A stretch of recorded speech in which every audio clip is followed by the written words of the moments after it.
Madame la présidente, monsieur le ministre, madame la rapporteure, madame la présidente de la commission, mes chers collègues, je tiens tout d'abord à saluer le travail mené par notre collègue Esther Benbassa en lien avec madame la rapporteure de la commission des affaires économiques, Marie-Christine Chauvin.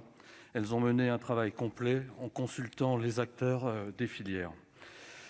Cette proposition de loi nous permet d'ouvrir un débat important en discutant d'options concrètes et pas seulement d'idées abstraites. Et je le dis au nom de mon groupe Les Indépendants, nous partageons les préoccupations de notre collègue pour valoriser le travail des éleveurs et améliorer le bien-être animal. Mais vous ne vous en doutez, je ne partage pas et nous ne partageons pas pour autant les mesures proposées. Avant d'exposer les raisons de notre désaccord sur ce texte, je tiens à saluer les efforts continus qui ont été fournis par nos agriculteurs pour adapter leurs méthodes de travail aux nouvelles préoccupations et attentes sociétales et environnementales. Toutes ces évolutions vont dans le bon sens. D'ailleurs, la France s'inscrit dans une dynamique européenne. Partout sur le continent, nos agriculteurs s'adaptent pour mieux prendre en compte les attentes des consommateurs en matière de sécurité alimentaire et de protection de l'environnement et de bien-être animal. L'agriculture française, il faut le dire et le marteler, est une des plus durables au monde. Sur bien des aspects, nous sommes en avance et nous pouvons en être fiers. Mais nous aurions tort de réfléchir dans un cadre franco-français. Car notre agriculture doit aussi veiller à rester compétitive en évitant de faire émerger des distorsions de concurrence entre pays européens notamment. C'est en conquérant des marchés à l'international et en réalisant des investissements productifs que notre agriculture pourra conserver son excellence, sa robustesse et contribuer pleinement à la souveraineté et à la sécurité alimentaire de la France.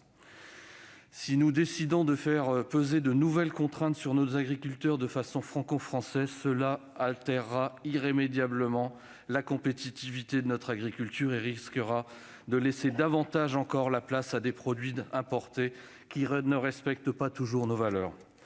Alors soyons cohérents, n'importons pas ce que nous ne nous autorisons pas à produire.